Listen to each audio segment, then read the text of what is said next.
This episode is powered by Poddex.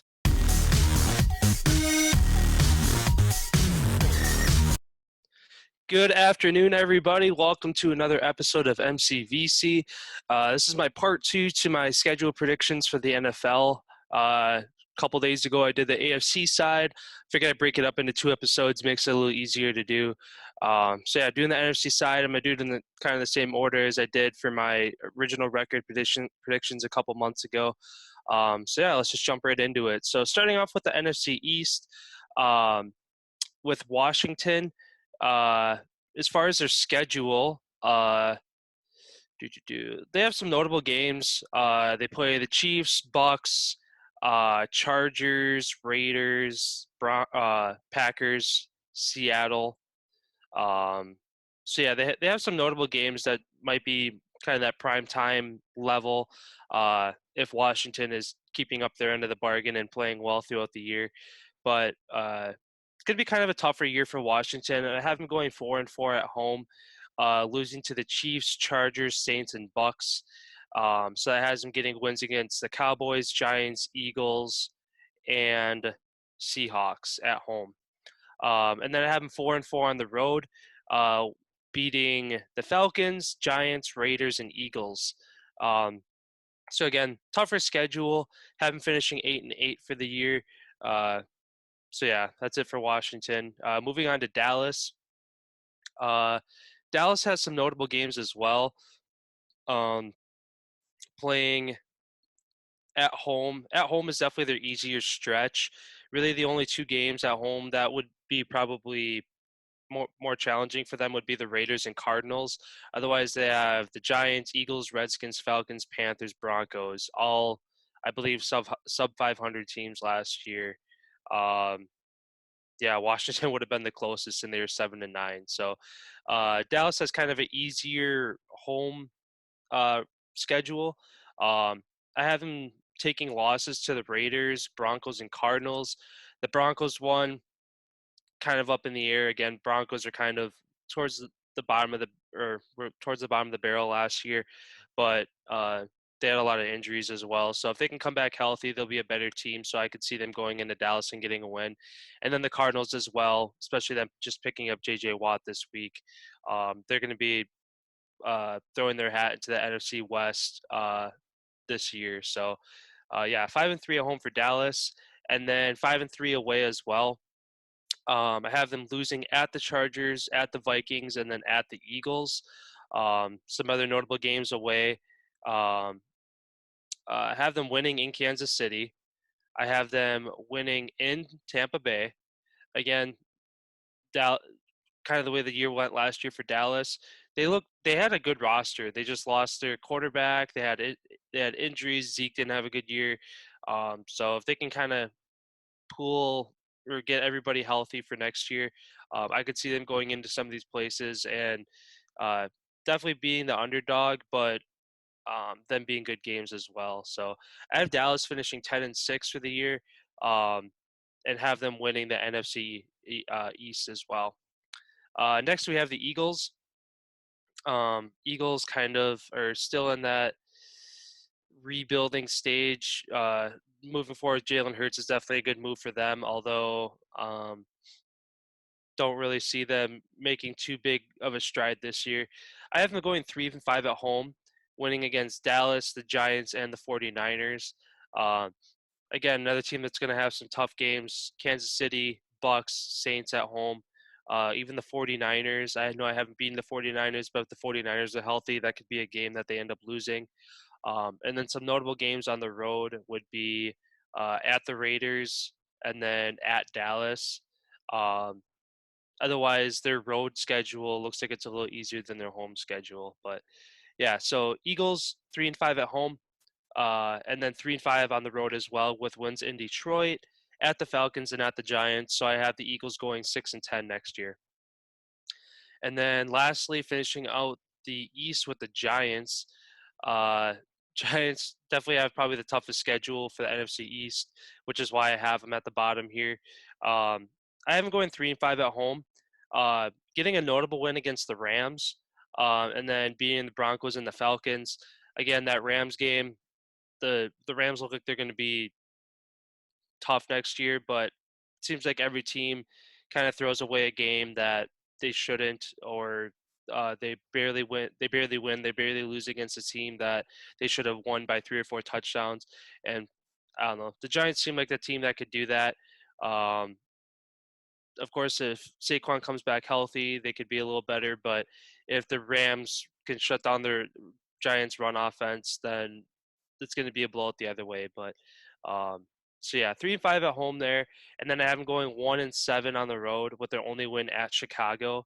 And again, looking at their away schedule, at the Bucks, at the Bears, at the Cowboys, at the Chargers, at the Saints, at the Chiefs. Those are all going to be tough games for the Giants, a team that's kind of again rebuilding as well. So with that, I have them going 4-12 and end up finishing at the bottom of the NFC East. So moving on next, we're going to the NFC North, kicking things off with the Packers. Packers have a kind of a tougher schedule too. I think they had if I remember correctly, they had one of the easier schedules last year. This year, definitely have a tougher one. I have them going 7-1 at home actually, with their one loss to the Rams. Otherwise, their typical three division rivals: Bears, Lions, Vikings, and then their other notable games at home would be the Seahawks, the Browns, and the Steelers. Um, the Seahawks, Browns, Steelers all should be good games as well, but I think Green Bay should be able to handle all three of those teams. And then I have them going 3-5 on the road. Um, Definitely a tougher uh, road, I guess, stance than their home games. So I have them getting losses in Baltimore, at Arizona, and at Chicago. So I'll have the Packers finishing 12-4 for the year. Next, moving on to the Vikings here. Uh, Again, Vikings have pretty much the exact same schedule as Green Bay. Um, yeah, it literally looks like it's almost to a T the same. Which I mean, they're in the same division, so they're going to be playing the same AFC division. So um, I have the Vikings going 3-5 at home with losses to Green Bay, the Browns, and the Steelers.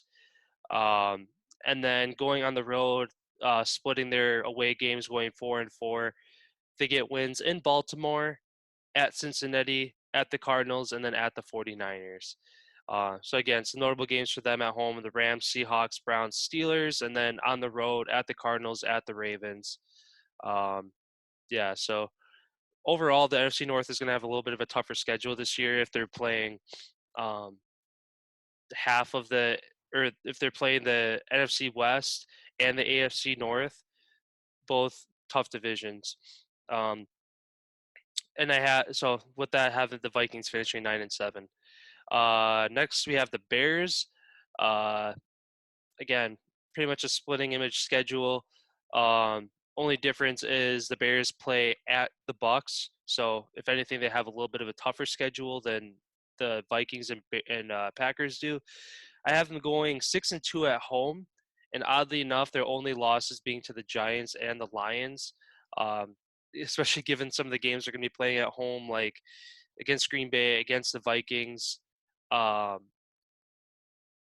against the Cardinals, 49ers, Ravens. So those should all be good games, but um, I say their two losses are going to come to teams that are going to be struggling a little bit more.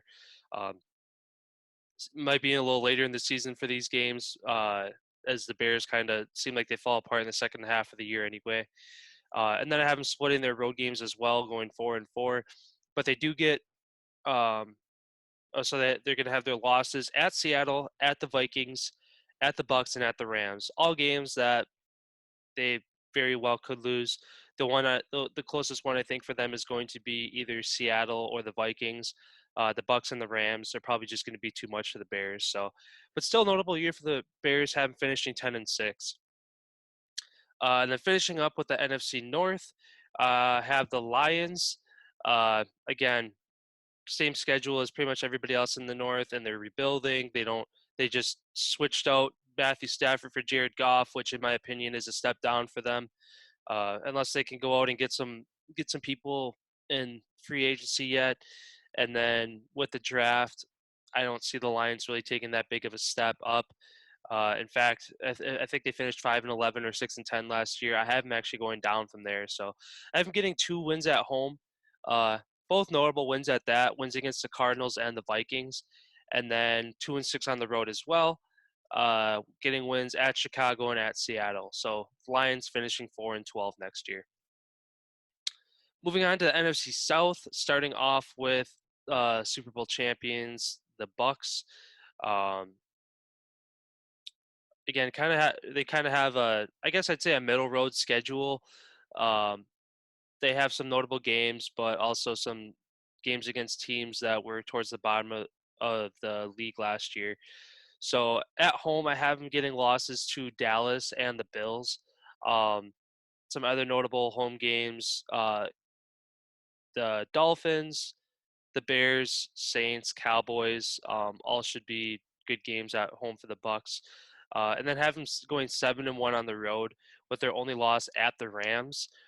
Their away games are definitely easier at the Falcons, at the Panthers, at the Rams, which should be their only loss, at the Patriots, which looks like that's going to be Brady's first game against his old team, and then at the Saints, at the Jets, at Washington. So um, their home schedule is definitely harder, but since it's at home, it should give them a little bit more of an advantage in those games. So with that, have the Bucks going 13-3 next year. Moving on to the Saints. Saints kind of have a tougher schedule, and then with them, uh, Drew Brees hasn't officially announced it yet, but it sounds like they're going to be kind of prepping Jameis Winston to be the number one QB there. And I mean, he had uh, some good moments in his career so far, although most of them have been kind of low, especially with it was 2 years ago. He had 30 touchdowns and 30 interceptions, which is a record never been done before. Not that that's a record you want to have. But anyway, I have the Saints kind of having a mediocre year, unless they maybe in the draft they go out and get a stud at quarterback. But like I said, it sounds like Winston is going to be the way they're going with that. So I have them going 3-5 at home, getting wins against the Falcons, Panthers, Giants. Um, they have some tougher games at home: Green Bay, Dolphins, Bills, Bucks, Cowboys. All probably going to be games they might lose unless their defense can. If their defense can do what they've done in past years, if not better, it might give them a chance in those games. But uh, anyways, I have them actually doing better on the road, um, getting losses at the Bucks, at the Jets, at the Panthers. Again, some easier games on the road. Other ones include at the Eagles, at Washington, at the Falcons, at the Panthers, at the Patriots. So I have them going 500. Saints going 8-8 next year. Moving on to the Panthers. Again, very similar schedule to the Bucks and Saints. Have the Panthers splitting their home games, getting wins against the Vikings, Jets, Saints, and Eagles. Some other notable games at home: Saints, Bucks, and Dallas. So, and then going on the road, I have the Panthers going 5-3 on the road, with their losses at Miami, the Bucks, and Dallas. Some other notable games where I actually have the Panthers winning is at the Bills, at the Cardinals, um, and then some other games include at the Giants. Um, yeah, otherwise their losses there as well. So, um, not a bad year, finishing 9-7. Probably have them missing out of the playoffs by one game, but um, again, they could be better if they're healthy. Teddy Bridgewater has a good year. McCaffrey has a full year. So Panthers could do better than I have them going, but 9-7 is where I have them at. And finishing up with the South, I have the Falcons. Again, Falcons. Uh, Matt Ryan has been a good quarterback throughout his career. Never got a ring. I don't know if this year is going to finally be the year that if they have a bad year, they're going to have their backup step in. I don't know how long you can go with Matt Ryan under center and have them losing games, but also that's on the defensive side as well, where they have 7 or 10, 20 point leads in the third and fourth quarter, and then they blow them. So and that could just be a coaching thing too. So um, I don't see that changing anytime soon. Again, I could be completely wrong. They could figure out their problems with throwing games, and they could be a playoff team for all I know. But for me, I have them kind of staying where they're at, going 3-5 at home with their wins against the Lions, Patriots, Jets, and then 1-7 on the road with their only win at the Panthers. So I have them finishing 4-12. Um, again, some tough home games against the Bucks, Saints, Patriots. Tough road games against the Bills, Cowboys, uh, Bucks. So Falcons got to play the Bucks twice a year. That's pretty much almost guaranteed 2 losses there. But yeah, so Falcons going 4-12 there. And then lastly, finishing up with the NFC West, probably the toughest division in football overall, if not just the NFC side for sure. Starting off with the Seahawks here, um, kind of a middle road schedule. Have some notable games, of course, being in the NFC West, playing teams like the Cardinals and the Rams twice a year. Those are going to be good games. But I do have the Seahawks going 6-2 at home, uh, with their only losses to the Jags and the Lions. Um, so I have them being the Rams, Vikings, 49ers, Cardinals, all in their home games. And then on the road is where they'll struggle a little more, getting their losses at the Rams, at the Cardinals, 49ers, and Green Bay. Um, now, I know I have the Seahawks losing to the Lions and the Jags, which are kind of some lower teams. But again, um, I feel like the Seahawks are going to be one of those teams that go all in on their games against like the Rams and Cardinals, especially if they keep Russell Wilson and they're trying to protect him, and then they might kind of slack off as some teams do against some underdogs that come in. So that's why I have them losing to the Jags and Lions. They could end up losing some of their games against the Cardinals and Rams at home, um, but I don't know. Seattle's always tough at home, so that's why I have them winning those games. So yeah, finishing up the year at 11-5 for the Seahawks. Moving on to the Rams next. Uh, Again, pretty much the exact same schedule as the Seahawks. I actually have the Rams going 8-0 at home. The only team in the NFL I think I have, even from the AFC side, going 8-0 at home. I think I have a couple of teams going 7-1, but yeah, with them their addition of Matthew Stafford, with how stellar that defense is, uh, uh, Henderson and Akers for their running backs are both going to be better in I think their second and third years. Um, so yeah, have the Rams basically stomping everybody at home.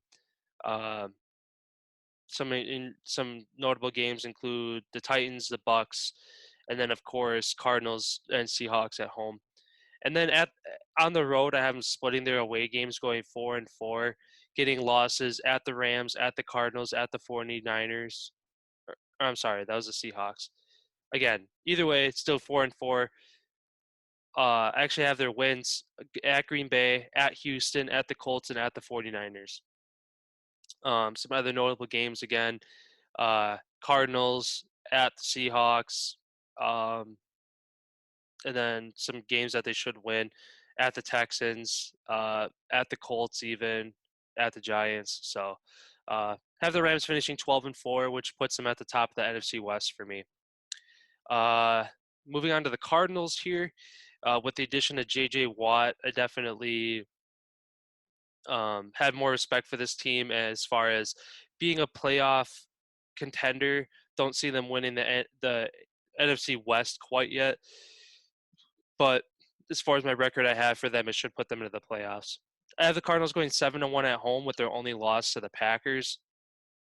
Some other notable homes games: Rams, 49ers, Seahawks, even the Vikings. Since the Vikings also play inside, that won't be too much of an advantage for the Cardinals there. And then I have them going 3-5 on the road with their wins at the Titans, at the Jags, at the 49ers. Um, yeah, so another notable game for them is at Dallas, and then at the Seahawks as well. So I have the Cardinals going 10-6 for the year. And then finishing up with the last team in the NFC, the 49ers. Um, they should come back healthy, but given that they are in the West, it's going to be a tough road for them to get some wins in the West. Given that that's almost half their schedule with 6 games. Um, I think I only have them. Yeah, I only have them winning uh, one of their 6 divisional games. So I have them going 4-4 at home with wins against the Falcons, Seahawks, Texans, and Colts, and then 1-7 on the road with their 1 win at Jacksonville. And again, some tough games for them on the road at the Cardinals, at the Rams, at Seattle, um, at the Titans. So 49ers, it's crazy that they're only 2 years removed from the Super Bowl, but um, I think they need a better quarterback on their offensive side. Jimmy Garoppolo is a slightly above average quarterback, but in a division like the NFC West, you need better than slightly above average if you're gonna try to make a playoff run or even try to win your division. So yeah, that wraps things up here, guys. Let me know what you guys think of my predictions. Again, these are my predictions. I'm no NFL expert.